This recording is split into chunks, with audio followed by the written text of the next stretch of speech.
Hello viewers, আসসালামু আলাইকুম। Welcome back to my channel flavour Bangla.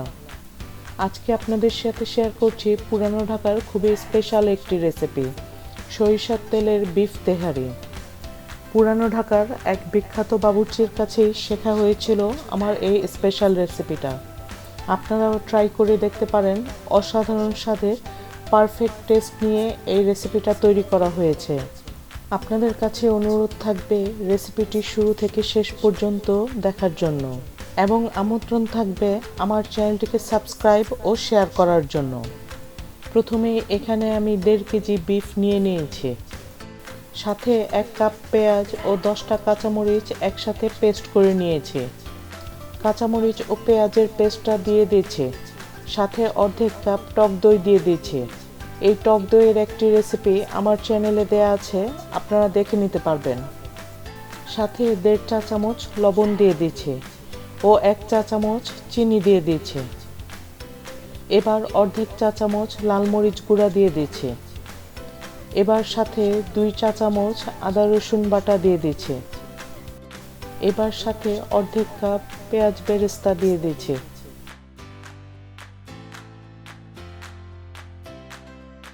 তারপর একেবারে শেষে কিছুটা কাঁচামরিচ দিয়ে খুব ভালো করে মিলিয়ে নিচ্ছে।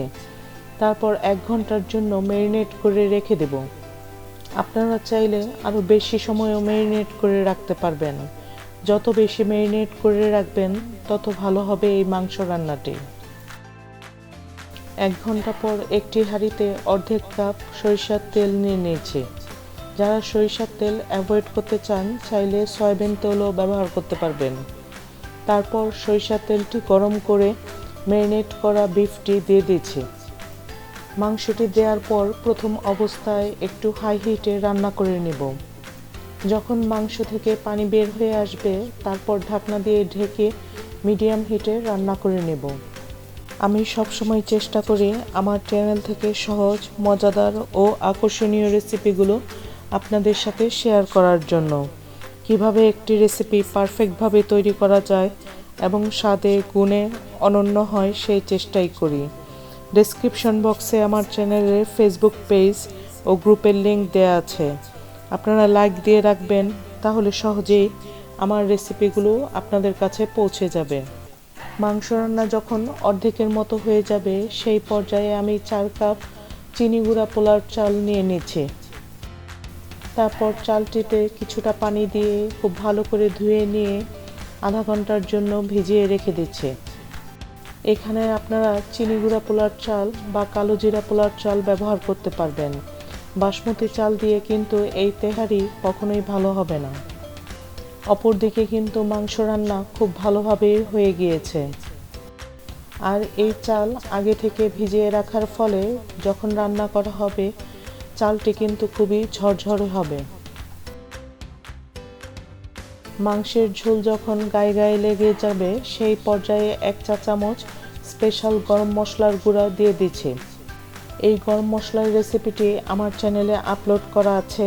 আমি আই বাটনে এবং ডেসক্রিপশন বক্সে লিংক দিয়ে রাখবো, আপনারা দেখে নিতে পারবেন। আর এই মশলাটা দিয়েই কিন্তু আমি যাবতীয় শাহী রান্নাগুলো তৈরি করে থাকি। এবার আরেকটি হাঁড়িতে অর্ধেক কাপ সরিষার তেল নিয়ে নিয়েছি।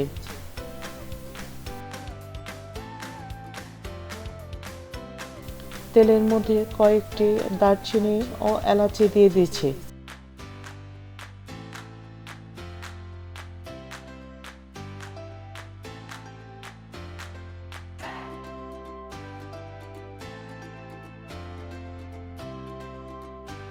তারপর এখানে 2 চা চামচ আদা রসুন বাটা দিয়ে একটু ভেজে নিচ্ছি। আমার চ্যানেলে বিভিন্ন ধরনের বিরিয়ানি ও শাহী রান্নাগুলোর রেসিপি আপলোড করা আছে। আমি আই বাটনে এবং ডেসক্রিপশন বক্সে লিংক দিয়ে রাখবো, আপনারা দেখে নিতে পারবেন। প্রতিটি বিরিয়ানি কিন্তু খেতে খুবই অসাধারণ হয়েছে। তারপর এই পর্যায়ে আগে থেকে ভিজিয়ে রাখা রাইস ছাঁকনি দিয়ে ছেঁকে নিয়ে আমি এখানে দিয়ে দিয়েছি।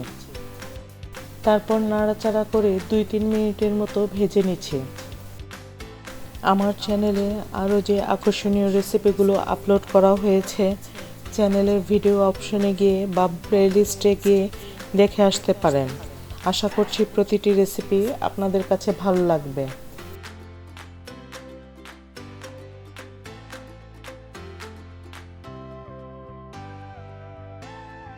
এবার চালের সাথে অর্ধেক কাপ পেঁয়াজ বেরেস্তা দিয়ে দিচ্ছি। তারপর চালের সাথে খুব ভালো করে মিলিয়ে নিচ্ছি। এই তেহারি রান্নাটা কিভাবে ঝরঝরে হবে, প্রতিটি স্টেপ ফলো করলে কিন্তু আপনার রান্নাও এরকমই হবে। খুবই মজাদার ও ঝরঝরে হবে এই তেহারি রান্নাটা। এই পর্যায়ে আমি আগে থেকে রান্না করে রাখা গরুর মাংসটি দিয়ে দিচ্ছি এবং মিলিয়ে নিচ্ছি চালের সাথে। এই গরুর মাংসের ঝোল কিন্তু পুরোপুরি শুকিয়ে ফেলা যাবে না, এরকম গায়ে গায়ে লেগে থাকা ঝোল থাকতে হবে, তবেই কিন্তু খেতে খুবই মজাদার হবে।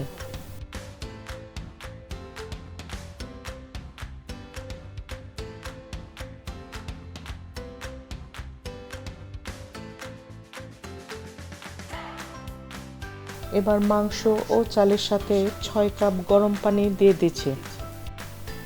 আমি এখানে 6 কাপ গরম পানি ব্যবহার করেছি, কারণ ঝোলের মধ্যে কিছুটা পানি রয়েছে এবং পরবর্তীতে আমি এখানে গরম দুধ ব্যবহার করব। সব কিছু ব্যালেন্স করলে 6 কাপ গরম পানি পারফেক্ট হচ্ছে। এবার এখানে কয়েকটি কাঁচামরিচ দিয়ে ঢেকে রান্না করে নিচ্ছি। মাঝে মাঝে নাড়াচাড়া করে দিব যেন তলানিতে লেগে না যায়। এই পর্যায়ে কিন্তু চুলার তাপটা হাই হিটে থাকতে হবে।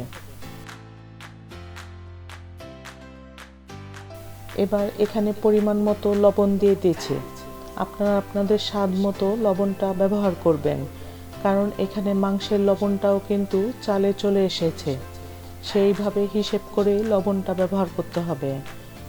আমার কিন্তু আরও 2 চা চামচের মতো লবণ দিতে হয়েছে। আমি কিন্তু বারবার ঢাকনা দিয়ে ঢেকে এবং বারবার নাড়াচাড়া করে রান্না করে নিচ্ছি।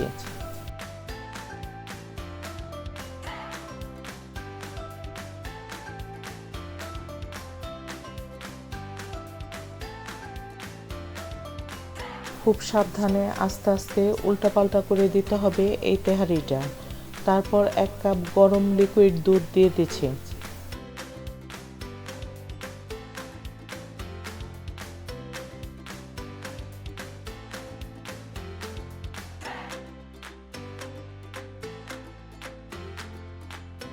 সামনেই কুরবানির ঈদ চলে আসছে, সবার ঘরে পর্যাপ্ত পরিমাণে গরুর মাংস থাকবে। আপনারা অন্তত একবার ট্রাই করে দেখবেন। আশা করছি আপনাদের সবার কাছে অসাধারণ লাগবে এই রেসিপিটা। যখন চালের মধ্যে পানির পরিমাণটা কমে আসবে, সেই পর্যায়ে আমি 1 চা চামচ গরম মশলার গুঁড়া দিয়ে দিচ্ছি। তারপর ঢেকে দমে রান্না করছি 10 মিনিটের জন্য। 10 মিনিট পর দেখেন তেহারিটা কিন্তু পুরোপুরি তৈরি। অনেকটাই ঝরঝরে হয়েছে এই বিফ তেহারি। সরিষার তেল, বিফ ও দারুণ মশলার কম্বিনেশনে তৈরি করা হয়েছে এই বিফ তেহারিটা। একবার অন্তত তৈরি করে দেখবেন, আশা করছি আপনাদের সবার কাছে খুবই ভালো লাগবে।